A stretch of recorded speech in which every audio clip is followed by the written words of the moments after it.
va a Bueno, hablar. buenas tardes a todos. No sé si se escucha, por ahí es mejor. Bueno, les quería comentar que la rectora de la Universidad Notarial Argentina, cuya casa nos acoge hoy acá, no ha podido hacerse presente y me ha pedido que por favor les dé la más cordial bienvenida a todos. Y como muchos de ustedes posiblemente sea el primer contacto que tienen con nuestra universidad, bueno, les quiero decir de qué se trata la universidad, que es una fundación del Colegio de Escribanos de la provincia de Buenos Aires y es una institución de nivel cuaternario, o sea que nuestros alumnos son profesionales universitarios que hacen doctorados, maestrías, bueno, distintos tipos de cursos. Empezó en el ámbito de la provincia de Buenos Aires, hoy es en toda la República Argentina y también tenemos en otros países que se dan cursos como en Puerto Rico, en España, bueno, en muchos países. Y bueno, eso es la parte, digamos, jurídica de la universidad. Hace 5 años se creó el Departamento de Extensión Cultural, que tengo el gusto de conducir, y bueno, y entonces ahí ya nos salimos un poquito de lo jurídico para estar en lo cultural. Y entonces desde allí hemos organizado exposiciones pictóricas, escultóricas, vamos por el 5º concurso de narrativa breve, con una gran resonancia y con una gran aceptación. Bueno, conferencias, música, un poco de todo lo que es la cultura. Y bueno, dentro de eso la literatura tiene un lugar muy importante y es por eso que tenemos el honor, el gusto de recibir hoy y presentar el libro de Esclavitud de Alcira Antonia Cufré. La escritora... Sí,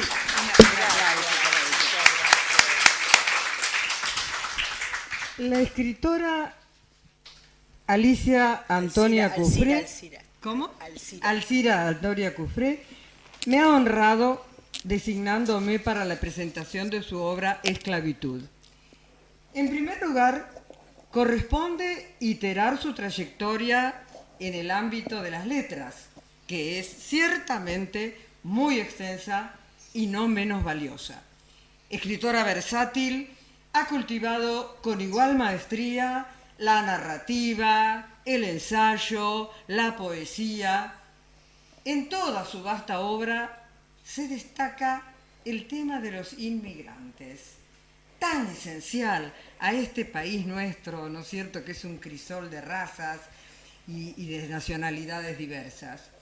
Precisamente sobre este fenómeno tan particular, ella escribió y sus escritos fueron reconocidos por el Honorable Senado de la Nación, que en 2 oportunidades declaró a tales aportes como aportes de interés legislativo. Bueno, les digo que ha obtenido tantas distinciones y premios, tanto en nuestro país como en el extranjero, que sería imposible enumerar siquiera esos galardones en el acotado espacio de esta presentación. Baste, por ejemplo, mencionar las últimas. Primer Premio Internacional Award de Best por su trayectoria como escritora. El Premio Internacional Madre Teresa de Calcuta, ambos del año 2019. Distinguida como embajadora de las letras españolas en Argentina y en todo el mundo por la importante Fundación Serrano de España en el año 2018. Declarada también ese mismo año por la Municipalidad de La Plata como personalidad destacada. Premio Obelisco de Oro VIP, también de este año 19, entre otros muchos. Antes de comentar sintéticamente el contenido de esta magnífica obra, corresponde destacar la índole del trabajo que llevó a cabo esta escritora. Yo estaba pensando la otra vez Alcira y decía, bueno, escribir una novela, una narración, es relativamente más fácil, porque bueno, lo único que se requiere es poseer una pluma ágil y una mente fértil. Pero escribir un ensayo histórico es una empresa fatigosa y lenta, porque hay que hacer estudios concienzudos, investigaciones en las más diversas fuentes, recopilación y cotejo de datos, confirmación de informes. Todo ello y más es necesario ¿para qué? Para que el resultado final pueda calificarse de veraz y auténtico, para ser realmente legitimado como un antecedente histórico. La obra de Alcira Cufré cumple holgadamente todos esos recaudos. Pero no quiero tomar demasiado tiempo en estos prolegómenos que, pese a su importancia, no hacen a la obra en sí misma. Este libro que hoy, reitero, tenemos el honor de presentar, se llama, como ya dijimos, esclavitud. Qué curioso. El primer concepto que vino a mi mente es la antítesis, el concepto de libertad. Son como las dos caras de una misma moneda, porque es imposible definir qué es la esclavitud sin saber lo que es la libertad. Y viceversa. Solo comprendemos el verdadero significado de la libertad cuando la perdemos, cuando estamos privados de ella. La escritora comienza diciendo que la esclavitud es tan antigua como el hombre y refiere que en todos los lugares donde se practicó tuvo un común denominador. A los esclavos les fue negada su humana identidad y su humana condición también, ¿no es cierto? Sin ánimo de simplificar un tema tan complejo, podemos afirmar que se manifestó en dos formas básicas: esclavos capturados en un territorio y llevados a otro, o nativos de territorios conquistados que fueron sometidos a esa condición. En la primera forma, África, bueno, fue objeto de esa apropiación, entre comillas. Por su condición geográfica, pudo ser penetrada y, como señala muy bien Cufré, en todo su litoral hubo focos intensos de tráfico de esclavos. Y es lógico, porque imagínense, si visualizamos cómo es el continente africano, como dice ella muy bien, pone de resalto con sus 28.000 kilómetros de costas sin mayores accidentes, es decir, de fácil acceso, bueno, ahí nos vamos a dar cuenta de por qué pudo ser tan atacada por todos los flancos, ¿no es cierto? Hay una época desde la cual arranca esta investigación, que es el siglo X, durante el cual las construcciones navieras, que empezaban a tener auge, posibilitaron el traslado de los esclavos que se vendían como mano de obra principalmente para el trabajo de las minas y otros trabajos pesadísimos así también como ellos. Cuando se inicia la conquista del Nuevo Mundo, España se aventura en el vasto territorio americano desde Alaska hasta el sur del continente. Llegó a conquistar más de las 3/4 partes del territorio de América del Norte. Luego fue dominada por Inglaterra hasta la Guerra de la Independencia con el triunfo de los Estados Unidos. En América se abrió el comercio a los esclavos africanos. Como refiere la autora, eran hacinados dentro de navíos en condiciones infrahumanas. Parece que no hay registros exactos del número de esclavos traídos a América, pero se estima que superaron los 12 millones de personas. Particularmente interesante es el capítulo referido a Centroamérica y las grandes civilizaciones como los aztecas y los mayas, y también, por supuesto, la civilización incaica en Perú, exterminados por los conquistadores españoles. Párrafo aparte merece el relato pormenorizado de la acción de los jesuitas, grandes estrategas que desplegaron su actividad evangelizadora en los habitantes de las comunidades originarias, al par de impartirles una educación elemental e instrucción cristiana. También los sometieron a crueles castigos por mínimas faltas que cometían, mínimas desobediencias. En el siglo XIII fueron los jesuitas expulsados por orden del rey Carlos III. Es muy interesante conocer la confluencia de las dos formas de esclavitud a las que aludíamos al comienzo, es decir, o sea, de los integrantes de las comunidades originarias y los esclavos africanos.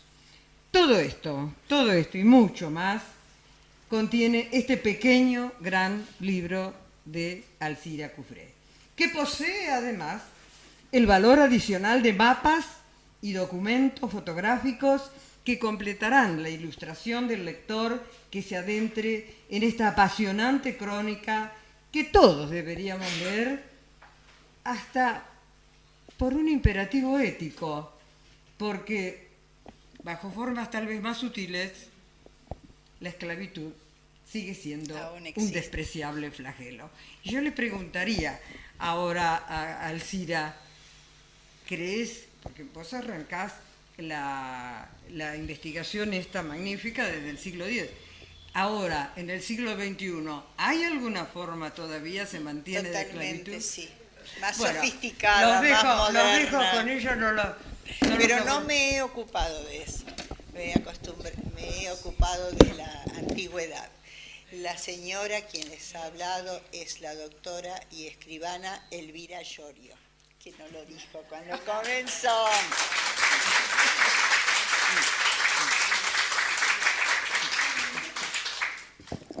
Muchas gracias.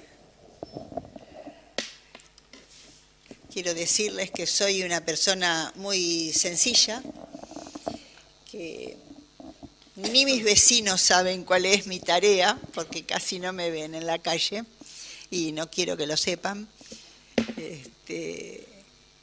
porque paso extensas horas leyendo desde siempre, desde que era chica, y voy a referirme a partir de este momento, porque me he fundamentado a los aborígenes, porque aborígenes quiere decir los que primero llegaron, tanto para los africanos como para los de los pueblos originarios.